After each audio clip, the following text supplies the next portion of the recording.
G'day guys, how are we? Welcome to this week's Boxing Roundup. Apologies that we haven't done this show for I think 2 or 3 weeks. I have been away overseas. If you follow the channel closely, of course, you'll know that I've been in the States for Spence Crawford and Kambosos Hughes. It was a great trip. Great to be at both events, and also a little bit of traveling around. You would have seen I went to Memphis, Tennessee, and also Louisville, Kentucky. So it was a great trip, but really good to be home. But there's plenty of news going on all over Australia and the world. But this week, it's all about one fighter, and of course, that's Terence "Bud" Crawford. He unified the World Welterweight Championship with a 9th round demolition of previously undefeated Errol Spence Jr. Crawford was the WBO champion. He took Spence's WBC, WBA, and IBF belts in really dramatic fashion. And I think a lot of people obviously picked Crawford to win. Probably the majority picked him, but I don't think anyone would have picked him to win this comprehensively. And it really was a great performance by Crawford, who would probably now be, I would think, the #1 pound-for-pound fighter in the world. Of course, there's no Inoue that would maybe dispute that, but that's another discussion entirely. Speaking of the aftermath of the fight, Errol Spence Jr. has apparently, or will activate his rematch clause. He wants a rematch in December at 154. So whether Crawford accepts the challenge, I know it's in the contract, rematch clauses and everything, but what hasn't really come out yet is whether there is the clause that the rematch would have had to have been at 154. Because you would think that if this is a new revelation into proceedings, that Crawford would have the option of either saying, yes, I'll have the rematch, but it has to be at 147, or yes, we will do the rematch at 154, but I want a little bit more coin. So I'm sure more will play from that. I'm sure it would have been all ticked off in the negotiations. Once that comes to hand, of course, we'll discuss it. But really interesting there. One other fighter actually that wants a piece of Terence Crawford now, though there's probably a few of them out there. One is Keith Thurman. He's made it very clear that he wants to fight Crawford next. Not sure that's a big fight for Crawford. Thurman's been very inactive over the years. And Crawford, I think, has got a little bit sort of more bigger fish to fry than Keith Thurman. But speaking of Thurman, he has actually got a little bit on his plate at the moment. He's been challenged by world female undisputed middleweight champion Claressa Shields to a fight for charity. Keith Thurman apparently has agreed. Now, Claressa Shields is pretty serious about this fight. She wants Keith Thurman. Keith Thurman has probably infuriated her a little bit by saying, well, I'll just use my jab and I'll use big gloves and you can use small gloves and you can put head guard on. I think Claressa Shields wants all that Keith Thurman has to offer. I'm not going to get into all the logistics of it all and my opinion of these sorts of things, but all I can say is my opinion is if you get in there and you're willing to throw one, then you should be more than willing to cop one in return, whether you're a male or female. But what happens there, good luck to them. If it's for charity, let's hope they earn or create a lot of goodwill, a lot of money for that particular charity. But, yeah, really strange things. On to Crawford Spence again. It did do 650,000 pay-per-view views. Both fighters earned $25 million each, which is a really great purse for both guys. Of course, they won't get all of that money when taxes and percentages come out of it for all the management and trainers and all that sort of stuff. But still, $25 million, it's great. And it's what's even better is that it really puts the carrot out there for other A-grade fighters out there to fight each other because the rewards are there.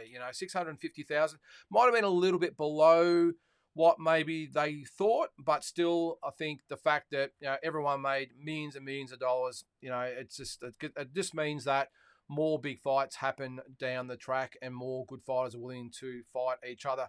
Speaking of other big fights, just in comparison to this fight, Ryan Garcia and Gervonta Tank Davis fought earlier in the year for the 135-pound title, or a version of the interim title, whatever it was, even though it was obviously a great fight.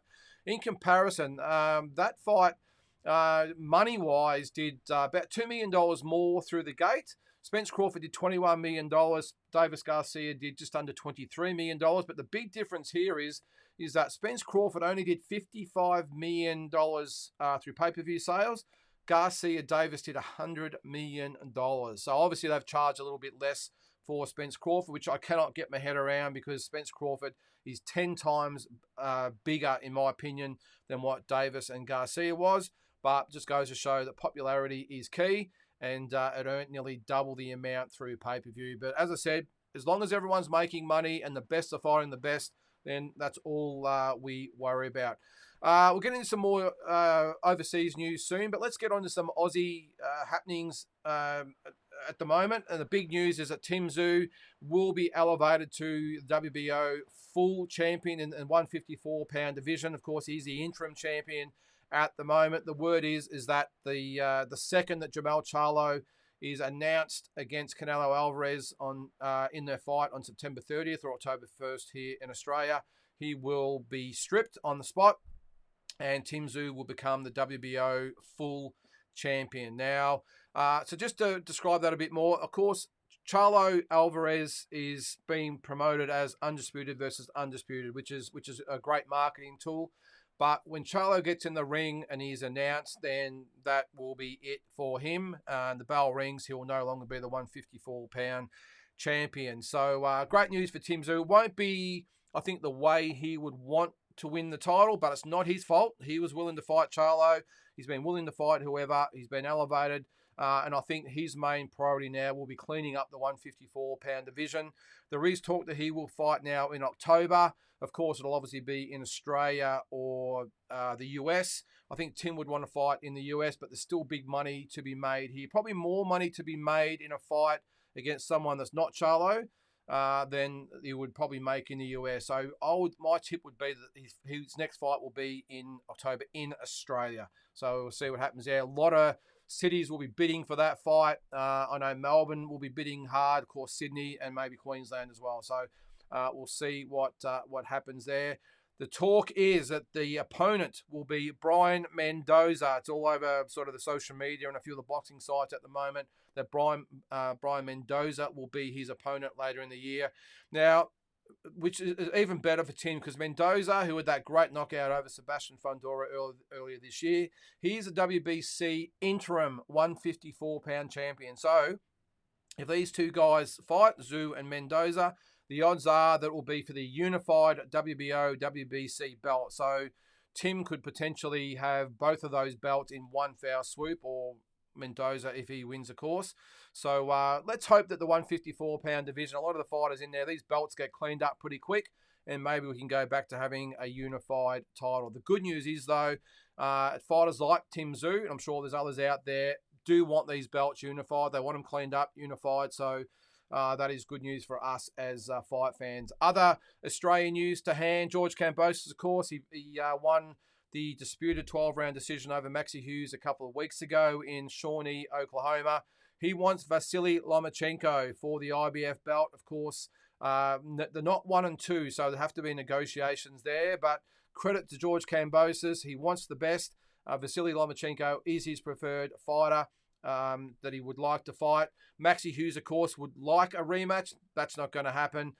He has actually been talking about putting a protest about the result. There will be no rematch, but I think the best result there for Maxi Hughes would be that he would retain a very high ranking with the IBF and maybe get a fight against another highly ranked contender if things fall his way. So just on Lomachenko, though, he's in demand. Shakur Stevenson has also called out Lomachenko, but he's now in line to fight for the WBC. This is Shakur Stevenson I'm talking about. He's now in line to fight for the WBC belt, and he would like to fight Lomachenko for that belt. However, Lomachenko isn't high enough in the rankings, and it looks like Shakur Stevenson might fight either Isaac Pitbull Cruz, William Zepeda, or Frank Martin for that vacant WBC belt. Now, before you say, well, hang on, the WBC belt is not vacant. Devin Haney still has that belt. Devin Haney has announced that he will fight Regis Prograis for the WBC 140-pound belt. That looks like being October 28th, with the option of then coming back to 135 to fight whoever he wants to fight there. So what's happening is that he's now going to be made the champion in recess, so he can go up and fight Prograis. Stevenson will fight one of those other three guys for whether it be the interim belt or champion in waiting or whatever the hell you want to call it. But at the end of the day, he will fight for some sort of version, Shakur Stevenson I'm talking about, will fight for some version of the WBC 135-pound belt, and then we'll work out what's happening after the Haney-Prograis fight, whether Haney comes back to 135 to fight Stevenson or fights Lomachenko in a rematch or whatever, or stays at 140, who knows. But that's a little bit confusing, I know, but that is the news at the moment. There's lots of happenings in the lightweight division, but we'll see what happens there. Speaking of Devin Haney, he did have a felony charge of concealed weapon against him in Los Angeles. That was dropped due to lack of evidence, so that was really good news for Devin Haney. If he didn't know what happened, there was a gun found in his car that he was travelling in, or did belong to him. He wasn't driving, he was in the back. But there was a concealed weapon found in the car. He had to post a $35,000 bail. Was going to go to trial, but as I said, it has now been dropped. So good news for Devin Haney, 30-0, who will be fighting, as I said, Regis Prograis, who was 29-1. So really looking forward to that fight, and also whatever happens with Kambosos, Lomachenko, Stevenson, Pitbull. So much going on, and will all be played out later in the year. So back to the Aussie news.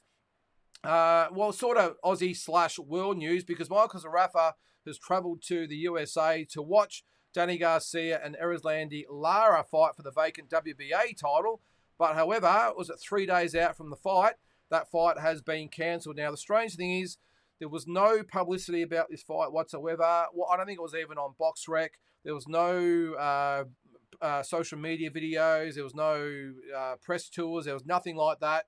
And strange enough, 3 days out, the fight has been cancelled. So the question has to be asked, was the fight ever going to happen or not? But as I said, Michael Zarafa has gone to the USA apparently to watch the fight.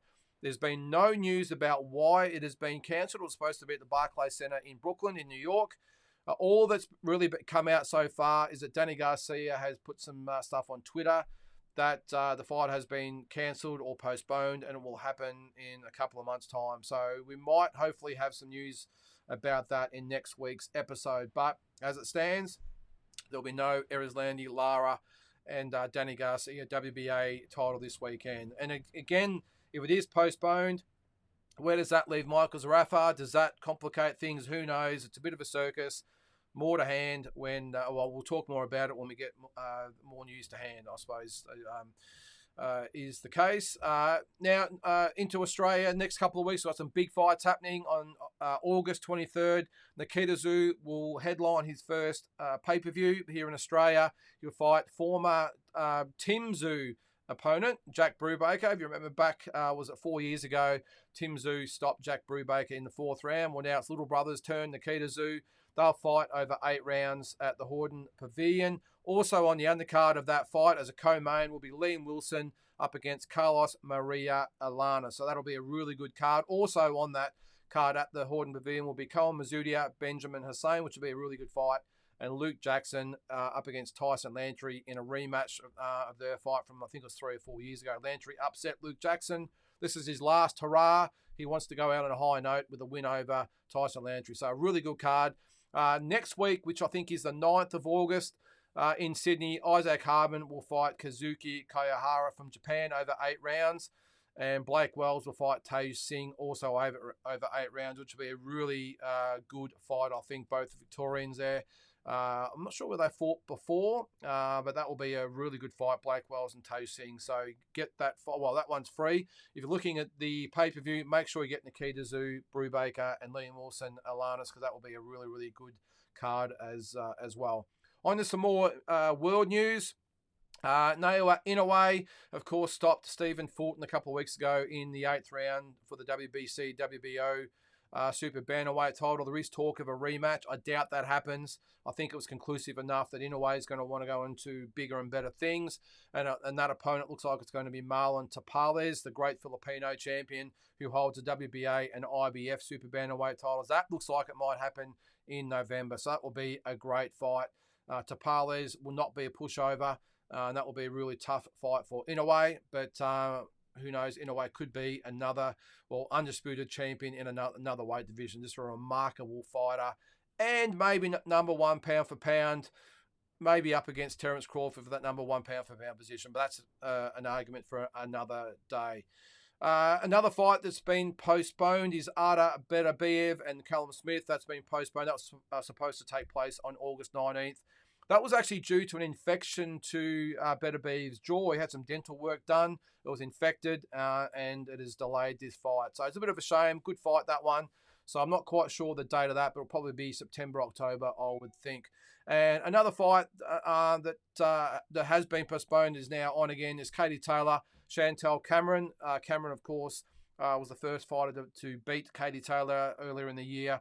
They will now be fighting on November 25 in a rematch in Dublin. A little bit strange that Cameron won the first fight. She's English. She's going back to Katie Taylor's hometown in Dublin. I would say money has a lot to do with that. Katie Taylor is a legend in Ireland. Cameron not so much in England, so I would be assuming that there's a lot more money to be made by fighting in Dublin. So there it is, guys. There's all the latest news. Apologies if I've missed anything. I've had to put all this together in the last couple of days since I got home. But if I've missed anything, we'll be sure to pick it up next week. Of course, we'll have all the results and feedback with the No Limit card next week, and of course all the fights that are taking place this weekend. So thanks for joining us. Make sure you tune in on Monday for Talking Boxing. Plenty to discuss. And until next week, we'll see you for the next Boxing Roundup. See you then.